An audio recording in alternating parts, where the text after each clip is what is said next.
found herself in darkness once more. Her torch had given up the ghost. Slowly she tried to find her bearings in the large hall, but the darkness had enveloped all around her. Suddenly she stopped. Was she alone? She feared she was not as she tripped over a small table, a vase falling and breaking on the hardwood floor. She felt her way to the window, trying to see if there was any light coming from anywhere, but they were far from the lights of the village. Suddenly, there was a creak, a footstep. "Who's there?" she called out. Another footstep echoed, and Lord Frederick Varley's evil laugh echoed in the darkness. The Witching Hour. For those of you just joining us, you're listening to The Witching Hour with me, Helena Hart, and our special guest, medium-turned-author Jonathan West. Jonathan, welcome to The Witching Hour, and thank you for joining us on this dark and stormy Christmas Eve. Thanks, Helena. It's a pleasure to be here. Almost didn't make it. Yes, we currently have a snowstorm raging outside. If it continues, we could end up spending the night here. So, John, you are a medium and now published author. Congratulations. Thank you, yes. Well, I've been working as a medium since my early 20s. I've had so many interesting and scary cases over the years. I've kept extensive records, and I thought they'd make great reading. They most certainly do. Your new book, Jonathan West Ghostwriter, is out now. Can you tell us a little bit more about it? Where can our listeners get themselves a copy? And the question we all want the answer to, did you use a ghostwriter? No. It's all me. It's out in hardback and available from most bookshops. Perfect if you get some book vouchers for Christmas tomorrow. Yes, it would make a perfect gift, and perhaps some of our listeners will be unwrapping their own copy tomorrow. I hope so. If it sells well, I have enough for another volume. Wonderful. The West Files, a possible title? Well, don't go giving my publishers any ideas. Now, as well as the book, you've also recorded the stories onto audio cassette. Yes, 6 cassettes. Again, they're available now. Fantastic! We've actually got 2 sets of the book and tapes for 5 lucky listeners, but more on that in a moment. Let's go to another story. What have you picked for us? Yes, well, this was a particularly interesting case. I was visiting my great-aunt in a nursing home. She's passed away now, but there was something odd happening at the home. Some of the patients were acting, well, differently. John, can you introduce this excerpt for us, please? Certainly. I call this story The Empty Bed in Room 14. The Witching Hour. It was 3:29 a.m., and Harold was wide awake. He hadn't slept for the last 3 nights. Not that he slept particularly well, with all the comings and goings of the night nursing staff, but tonight it was eerily quiet. Margaret had died only a few nights ago, and although her room across the corridor had been vacated, it felt to Harold as though there was still a presence of something in there. In the empty bed, to be precise. He didn't want to look, but he couldn't help himself. It was as if something was drawing him to it. There was a mirror across the other side of the room. In its reflection, he could see into the corridor, where a sliver of moonlight fell through the crack in the door and cut across the floral-patterned carpet. Suddenly, there was a movement. It was very slight, but accompanied by a creaking sound. The door to room 14 was open. With some effort, Harold pulled the covers over himself with trembling hands. He held his breath as the sound of slow footsteps edged closer to his own open door. "Harold," a low voice croaked from the shadows. "Harold, take my hand." Harold was shaking. It was Margaret's voice. The Witching Hour with Helena Hart, only on OFM. The Witching Hour. So if you're just joining us, that was an excerpt from The Empty Bed in Room 14 by Jonathan West, who is here with us now with me, Helena Hart, on The Witching Hour. Quite. Now, we have some callers lined up with questions for our special guest. John, are you ready? Yes, fire away. Right, we have Alice on line 1. She's a big fan of yours, and she has something she'd love to ask you. Hello, Alice, you're live on the Witching Hour. Hi, Jonathan. Hi, Alice. Thanks for calling in. Oh, I've seen so many of your shows, and I have a copy of your book in my hand. That's wonderful, Alice. Thank you for your support. What's your question, Alice? I've been noticing feathers recently. Lots of them. They keep turning up on the street, in my house, and the other day at work. Feathers, right. I've heard feathers can be a symbol of someone on the other side trying to get in touch. It's funny you should say that. The dead have many different ways of getting in touch. Do the feathers mean anything significant to you? I think it's my dead granny. She kept pigeons as a young girl and always told me stories about them. I see. Well, it's very possible she's been trying to get in touch. Have you noticed anything else? Perhaps objects have been moving by themselves? No, nothing. So what do you think, John? Is Alice being visited by her dead granny, or is she being stalked by a zombie pigeon? Oh, well, what I would say, Alice, is to speak to her. Ask her for another sign. Thank her for the feathers and see what happens. Oh, I will. Thank you. Thank you so much, Jonathan. Oh, can I just... Thank you, Alice. Now, we have another caller waiting on line 2. Hello, Stephen. You're through to Jonathan West. What's your question? Hello, Jonathan. Hello, Stephen. How can I help? Where do you get off? I'm sorry? What gives you the right to take other people's stories? Ooh. Well, you sound familiar. I know you from, I'm in your bloody book, The Reynolds Haunting. Oh, Stephen. Yes. Well, I mean, I've changed the details. And... You thieving arsehole, you absolute And cunt. we've lost him. I'm sorry, everyone, for the language. Oh, not a fan, then? Well, thanks to my job, I'm not always very popular. People don't always want to believe what they've seen. The supernatural, I mean, and, well, the Reynolds case was particularly disturbing. It is, and it's in the book, so get a copy if you want to find out what happens. Absolutely. Right. We have another caller on the line. Hello, Andy? Hello, Andy. You're through to Helena and Jonathan, and I understand you have a question. Hello, Andy, are you there? I think he's gone. We've got one more for you. Hi. Oh, hello, Andy. You're a little faint. Can you speak up a bit? Hi, John. Much better. Now, Andy, what's your question for Jonathan? Hello, Andy. How can I help? I'm not alone. You're not alone. Can you give me more information? I'm not alone. I'm never alone. Not anymore. Who is with you? Something in the dark. How long has this, thing been with you, Andy? It all started at Halloween. I was at a friend's party. We were drinking, having a great time, in fancy dress. Ooh, sounds fabulously spooky. What happened at the party?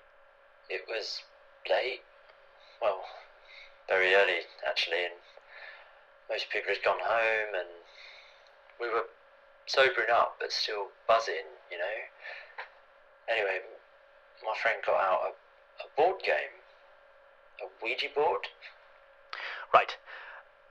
Now, I'd just like to add for our listeners tonight that I urge you not to use Ouija boards. They can be very dangerous. Often players can come into contact with what I call base spirits. Often never human, but they can trick you so that they can enter our plane of existence. Did you play it? Yeah, and I haven't been alone since. It's here. It's watching me now. Go away! He's gone. Can we get him back? We need to get him back, Helena, quickly. We're just trying his line. The storm outside must have cut him off. It's extremely important that we get him back. Roll the tape, Martin. Caroline sat alone in the heat, a hum emanating from the refrigerator. Not this as well, she thought to herself darkly. Another thing to go on the fritz. It could join the long list of electrical appliances that had given up the ghost since she moved in with Dave and their daughter Annie. Annie was playing out on the front lawn with the boy from next door. They'd been getting on like a house on fire, and although Caroline didn't get on with the boy's parents, it was a blessed relief to have her occupied. Suddenly there was a noise. A strange static. Was it the radio? It seemed to constantly untune itself. All she could hear was static. Then something. But what was it? It sounded familiar. A children's nursery rhyme, but what was it? "Mummy," a voice called. "Can I have an ice cream?" "It's just the radio, darling," Caroline called back, but Annie persisted. "I can see the ice cream van, Mummy." Caroline sighed, then winced a little as the tune from the radio jumped in volume. Suddenly there was a scream and the sound of tyres squealing. Caroline found herself out in the heat. She wasn't aware she'd even moved. Everything had stopped.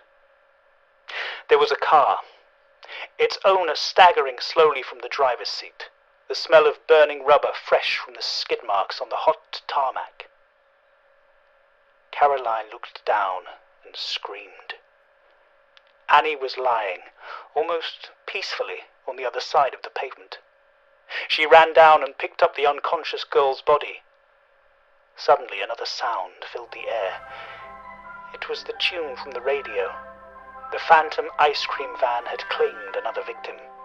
The Witching Hour. You're listening to Helena Hart on The Witching Hour with our special guest, Jonathan West. We're speaking to Andy, who got cut off earlier. He's called in for help. Go ahead, Andy. "I'm here, Andy. I'm here to help you. Can you tell me more about the entity watching you? Did it speak to you through the Ouija board?" It was so weird. The game, I mean, it spelt out a name. Can you remember what that was? Well, it sounds strange, but sheets. Sheets. That's an odd name. It hides under sheets. It moves them around when I'm not looking. Did it say anything else? Yes. What was it, Andy? It said it wanted to wash its face with my blood. Okay. So, I think you've got a nasty visitor, and I'm going to do all I can to help you, but I need to know as much as I can. Oh my God. What is it?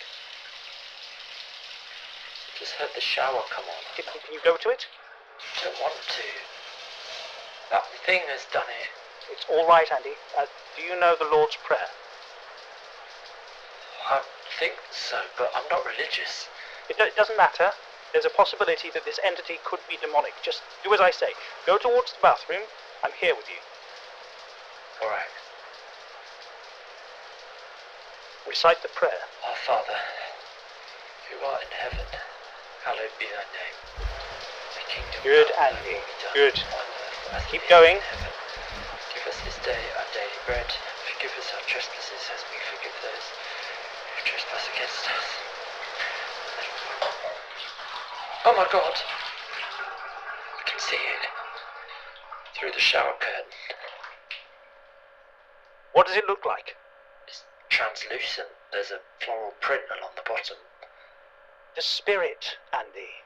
Oh, it's hard to say. It's tall. Oh my God, it's moving. I can see its hand. It's long and clawed. Andy, can you put your phone handset on speaker? Yes. Do it now. I need to speak to it. Keep reciting your prayer, okay? Okay, you're on speaker. I speak to the spirit in this house. Father. I ask you your name. Spirit, I demand you speak to me. If you do, I will be able to hear you. Who are you, and what do you want? Temptation will deliver us from evil.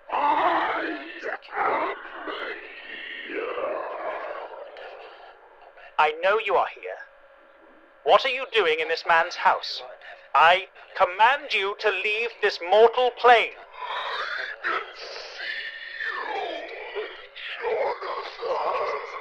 You can see me.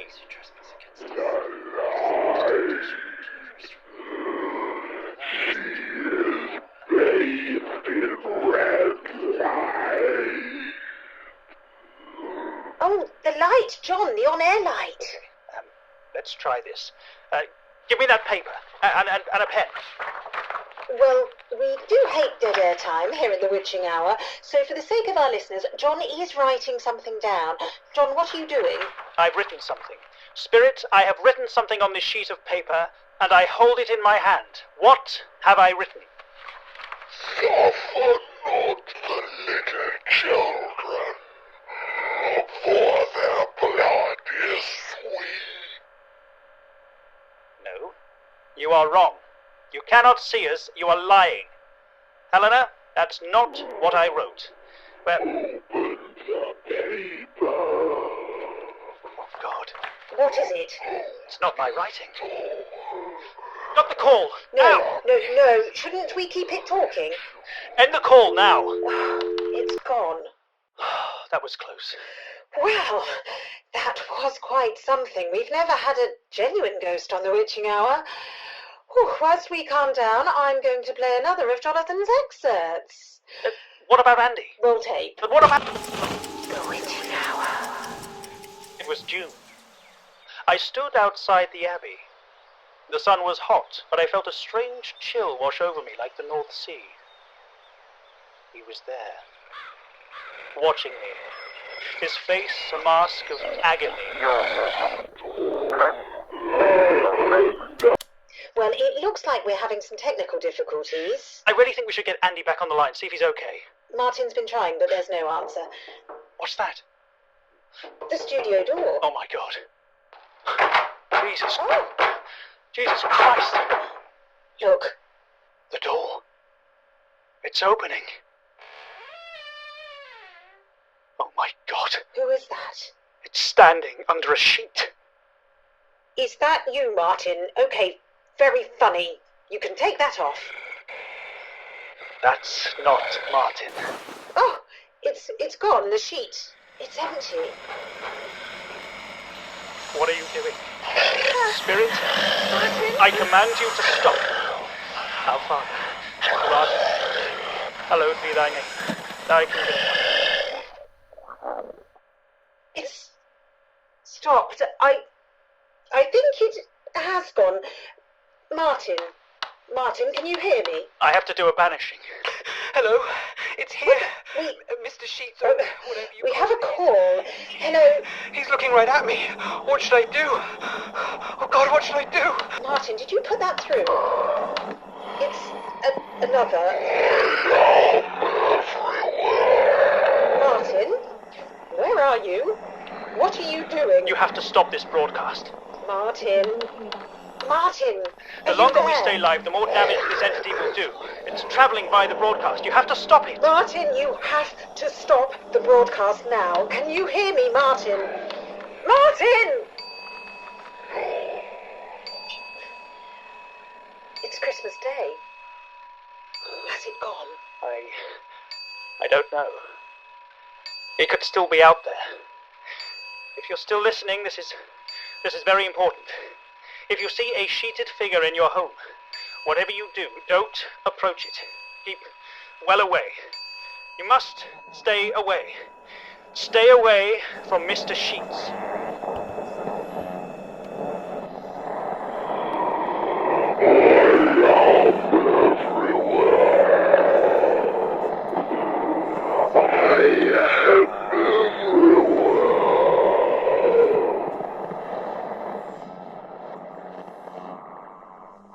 The Demonic Tapes Christmas Special, written by Richard Mansfield and Adam Wootton, starring Matthew Hunt as Jonathan West, with Victoria Falls as Helena Hart, Darren Munn as Andy, Elizabeth Watkins as Alice, and Daniel Mansfield as Stephen.